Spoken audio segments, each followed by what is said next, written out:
Warp Pipe Wednesday. What's up, everyone? Welcome to Warp Pipe Wednesday. I'm Russ Lyman. I'm NES Addict. Yes. Welcome to the short show where we kind of talk what's going on with their lives, maybe games we're playing, some short topics as well.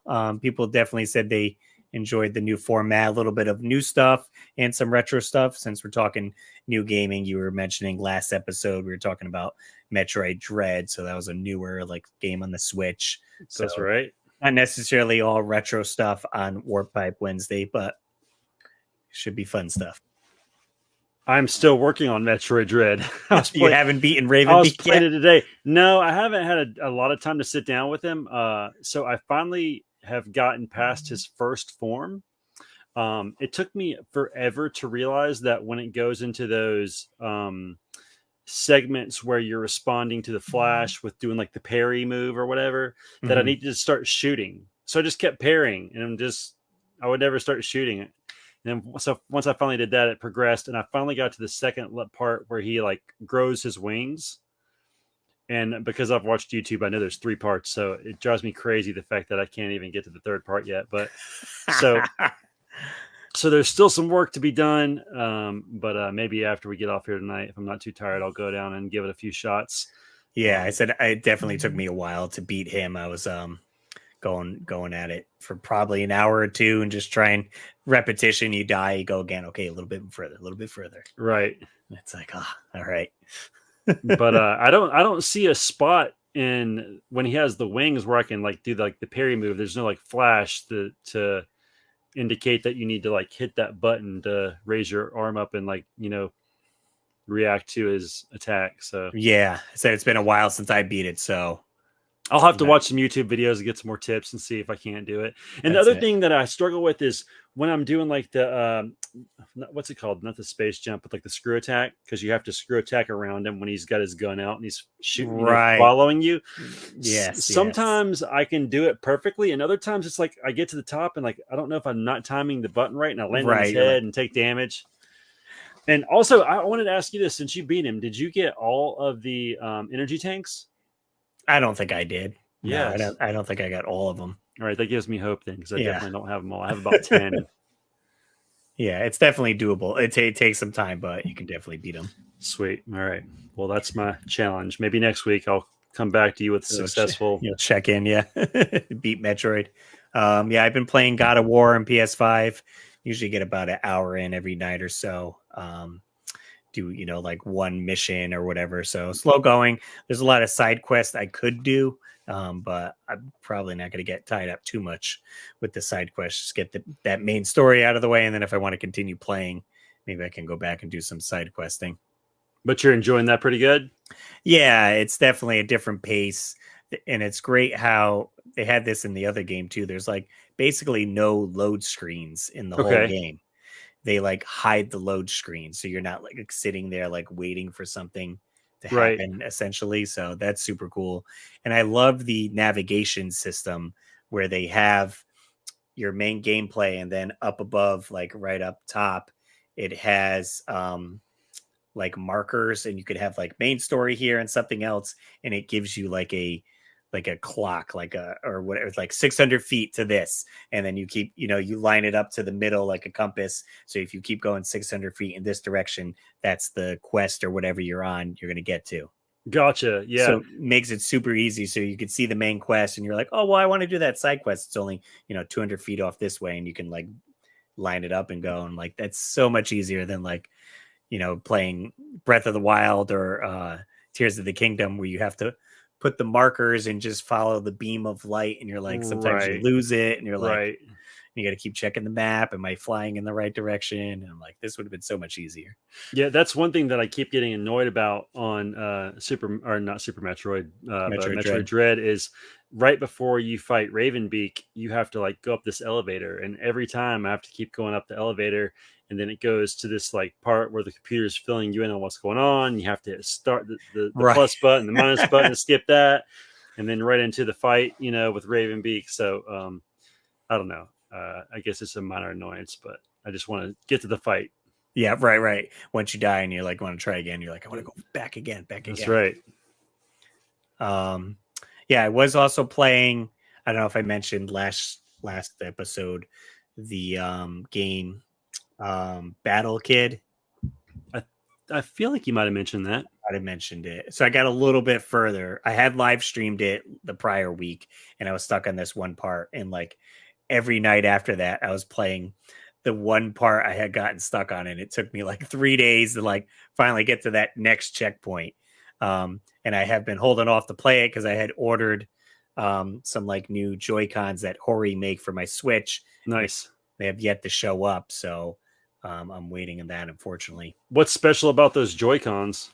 They're like way thicker. Okay. And they have like a D-pad on the left one instead of the buttons. Ooh, I like that. How much are those? I think they were like $40 shipped on Amazon, but it's running late now. So it's supposed to come tomorrow. And if it doesn't, I guess I'll end up getting a refund essentially for it. But let's see, here's a quick picture of it. Let me see these bad boys. Oh, I love that. Yeah, so they're a little thicker, so it probably fits in your hand a little bit better. Gotcha. So I'm curious to see. I have the Switch Lite. I won it off a contest off Facebook a couple years back, which is pretty cool. And I have this like case that it goes in that in essence makes it a bit thicker and gives you a bit more to hold on to. But the thing I like about the Switch Lite is it does replace those 4 directional buttons with a D-pad. With a D-pad, yeah. Yeah, like those buttons feel so small. You ever notice that? They just...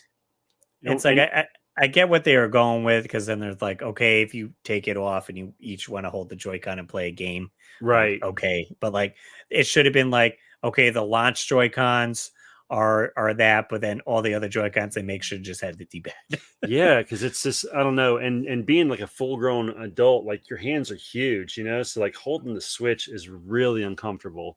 So I'm gonna look into getting some of those here soon. I like that. Nice. Yeah, there's that. And well, there's one you wouldn't be able to take advantage of, but my friend Tony told me about, where it's basically it's like a U shape, right? It's the Joy-Cons and it's a piece that goes across the bottom. So you just slide the screen into it. Oh. And it almost makes it look like a Steam Deck essentially. Neat. And I think that was like $40 as well. So I was like, I mean, maybe I'll give that a shot. Who knows how many things I need to attach to my Switch. Right. Yeah, I wonder how long the Switch is going to last. Like its lifespan is been relatively long, in my opinion. Right. For like, if you go, I guess, Wii to Wii U. Yeah. I'm not sure the numbers on that, but I imagine it was less. Although, you know, the Wii U was not as great as a success as other consoles, so that's why they probably jumped to the Switch earlier. And because what did it come out? 2017, March of 2017, maybe. Yeah, I'd say probably around that time frame. So we're like at year 6 now. Because it's like, well, what are you going to do after this? Because you're going to need it to be backwards compatible with Switch games. You would think. Yeah, did they just make like a bigger, better Switch? Like I guess that's what the OLED kind of was. You know, that's I don't know. I was just thinking like, where does Nintendo go from here? That'll be an interesting. Right. Like, is it going to be 5 years down the road, or is it just going to be like Switch upgrades from now on, where it gets better and maybe like a more of the same, except maybe like the consoles just more compatible to like holding and things like that, like ergonomic. Right. Well, so you keep getting the little bit better, like with the OLED, you got the better screen and longer battery life, and the kickstand was a little bit better, faster processing. And it's like, all right, the next one, we're going to do this and this. They need to, you know what would be dope if they called the next one the Super Switch, kind of like Nintendo to Super Nintendo. Right, right. That'd be kind of rad, right? But they won't. It would be cool, but you don't think they Nintendo. will? The Switch U. Yeah, that's stupid. I don't want that. And other Nintendo news, I did just finish live streaming this game. I don't know if you've seen it before.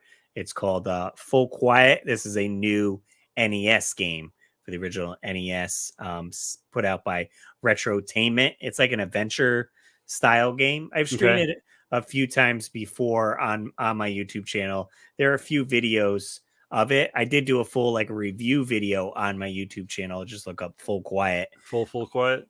Full Quiet. It's tough. It's definitely a big game. It's almost like an open world game. There's tons of sections to go through and clues. And on the cover here, you can kind of see it has Morse code is real big with the game there. Ooh, I see that. So there's like when you're walking around in the woods, you'll find clues and you'll have to like, get a pen and paper, write it down. What's that Morse code I found or whatever, and then put it into a keypad you find later on. So certainly involved and could take a few months to go through it. Question. Do you know what the name of the game is referring to at this point? Or is that a spoiler? Like, what is Full Quiet referring to? That I don't know. Yeah, good question. The whole premise is your son gets kidnapped and brought into the woods by like a Sasquatch. Ooh, I like that. And your pap is out there with his buddies, kind of maintaining the grid towers and stuff like that. So you have to make it to different cabins and like replace fuses to turn on radios and open doors and stuff. So I don't know if it's just maybe you're in the woods alone, so it's quiet. Yeah, quiet out. But that's pretty neat concept. Yeah, I mean, I'm enjoying it. Retrotainment is the company that put it out. They also did. I have their shirt on the Haunted Halloween series, Halloween 85 and 86. That's cool. Is it? These you can play on Nintendo Switch, the Haunted Halloween series. Is that company out of Pittsburgh? Yes. I just saw the P on the hat. Oh, well, like the Pirates. I'm pretty sure they're out of Pittsburgh. I'm trying to think. The P is for the town that the main character is from. Gotcha. It almost looks like a Pirates hat or something. Oh, true. So yeah, I've been playing that. That's what we've been playing. I haven't picked up anything, so I don't have any pickups. Yeah, the last thing I picked up was the Nintendo Power display back there. We talked about that last week, though. Right. Yeah, I haven't got anything else new to speak of per se. So no news on that. Yeah, I feel like the pickups will be far in between since I don't think me and Jay are buying stuff weekly. Not anymore. Yeah, so it's here and there. I'll probably pick up a few things at Southeast Game Exchange. Nothing crazy. So looking forward to that. Even though I won't be there the entire time, probably just going to be there a couple hours on Saturday. I'll probably bring my son with me because they usually have Pokemon stuff there, and I know he'll want to check out, whatever plushies they have, and maybe snag one of those. So nice. Yeah, it should be a good time. The only next convention is Retro World Expo in Hartford, Connecticut, that I'll be headed to. I'm not attending too many games. I think that's in a week or so in Oaks, Pennsylvania. I've gone like 7 or 8 years in a row, and I'm like, I'm good. I I can only pick a certain number of conventions to head to this year. So right now they got baby Quinn. Yeah, got to be more selective. Any news on if she made it past any of the rounds for the Gerber baby? No, we haven't gotten an email yet, so I'm not sure when that will come. Hopefully, they just email you regardless. Like, okay, hey, we didn't choose you, or right, you're in the next round. I don't even know if there's any runner up. Like, do we get some free food or? Yeah, or, like at least a bib or something, right? Something to show for your time. So we'll see. We'll see with that. Hey, so I know you already know this, but guess who was at my house tonight? Was it Pac-Man Case? It was not, but that was a good guess because he does live here. But I am slowly recruiting all of the YouTubers to move to South Carolina. And my buddy Chris NES Complex was here tonight, and we got to hang out for a couple hours. I got to meet his wife, and they hung out with me and my wife, and yeah, it was pretty fun. But NES Complex made his way to South Carolina. Nice. Yeah, we got to hang out maybe 2 years ago at Southeast Game Exchange, I'd say. Yeah, he was there. So I might run into him at Portland. I don't know if he's going to be attending the Portland Retro Gaming Expo. So I don't know. He didn't mention anything. I mean, we were mostly talking about houses he was checking out while he was here. So, and just catching up on family life and stuff. So, but yeah, I just thought it was worth mentioning since he is an awesome YouTuber and a friend of ours. Oh yeah. And he puts out fantastic content. I believe you mentioned him last episode or so. Oh, I was probably referring to a Virtual Boy video or something. I don't Good old remember. Virtual Boy. Who knows? Sweet. I've been watching a ton of cartoons on Okay. Disney Plus. I don't know if you ever watched the 90s animated Spider-Man. I did as a kid. With that weird intro. Right. So I'm in like season 4 or 5. So it's almost over. It's at Secret Wars. I think that's the last season. How do you find it holding up? I thought it was pretty good. I was very impressed on like some of the earlier episodes since I probably, caught some episodes out of order, of course, as a kid, Yeah. but the characters that they introduced into the show was like fantastic. They Sweet. had Punisher showed up for an episode, Blade showed Yeah. up for an episode. I was like, mind Blade. The X-Men showed up, like Nice. Wolverine, Beast, and everyone. Then eventually they had Black Cat come into the mix, Doctor Strange. It was a good time. So I'm almost done with Sweet. that. I'm going to Ohio next month, and I think my sister-in-law has Disney Plus, so I'll be trying to sneak in a few episodes while I'm up there then. Oh, nice. Yeah, get it done there. Yeah. Let's see. Oh, we were going to try to cover this quickly because we didn't think it would be a full episode, but we had a comment from you guys. Here, we can throw this in. What did you say? What did you say? Springfield, let's hear from you. So let's see. It said, Erkin says, how about favorite movie tie-in products like the Batman Forever McDonald Pogs or the TMNT pizza coupons and the VHS? I personally like the Taco Bell Jurassic Park plastic cups. This is on topics he suggested. So I know Jay said you were talking about. I don't know a whole lot of tie-in products. I feel like when Batman and Robin came out, Mm-hmm. and if I'm not mistaken, that was the one with Alicia Silverstone as Batgirl, and that was about the time I had this huge Alicia Silverstone crush. And Arnold Schwarzenegger was Mr. Freeze, and I can't remember who else was in that, but I'm pretty sure Taco Bell made plastic cups for those guys, and I remember buying a few of those. I especially got the Alicia Silverstone one, because seeing her in a bat suit was pretty awesome. But yeah, I can't think of too many other things that we haven't already discussed in the past. Right. What came up for me, I ended up running and getting. These are from McDonald's, and this is when Batman Returns came out. So you got these collectible cups right here. So this is mine from when I got it when the movie came out. Oh wow! Since 1992. It's a little sun faded, like where the McDonald's, I guess, logo essentially is. Okay. I don't know. It's supposed to be red. It looks a little yellow.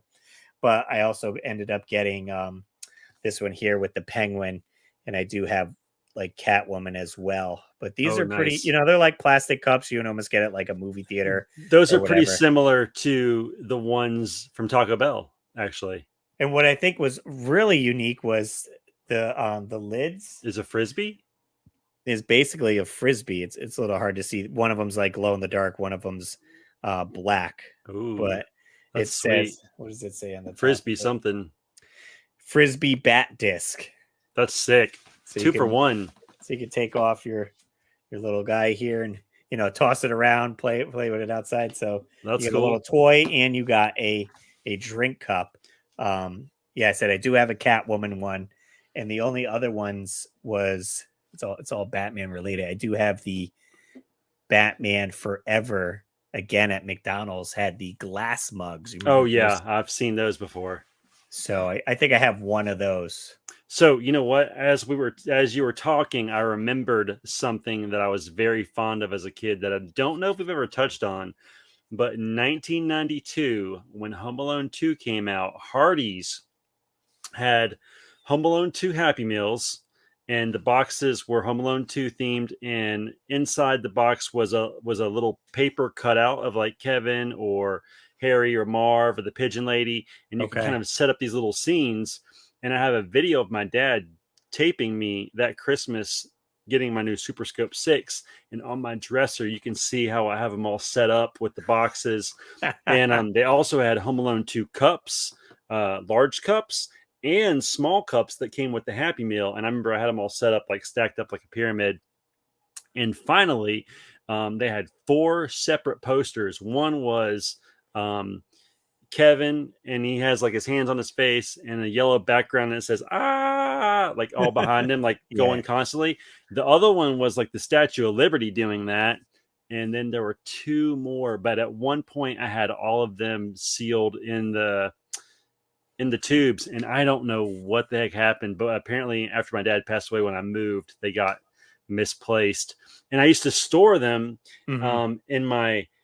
I still had the box for my Kevin McAllister doll, and I would store them because they kind of fit perfectly in that box. And I had all this stuff, and now it's gone. But that is probably my all-time favorite movie tie-in to a restaurant. Nice. So there you go. Pretty good. So thanks for the suggestion. If you guys have any topic suggestions, be sure to leave it down below and we can get to it. You could also give us a call. We do have a phone number in case you want to come in and leave a message, 949-682-9277. And you could also text that number if you don't feel like calling. It's in the description of all our videos on the website, theweeklywarpipe.com. So you can check that out and write the number down. Save it in your phone. Give us a call. Call and say anything. Make a fart noise. Do whatever you want. Just give us a call. Can we get some prank calls? Nice. Sweet. That'll probably wrap it up. Good old 21-minute episode for the weekly, for the Warp Pipe Wednesday. If you do want longer format of us every Saturday at 7 a.m., we got the weekly Warp Pipe, where we jump in the Warp Pipe and go back for a little nostalgia. That's right. Well, as always, guys, I'm Russ Lyman, and keep your world fun bit by bit. Later.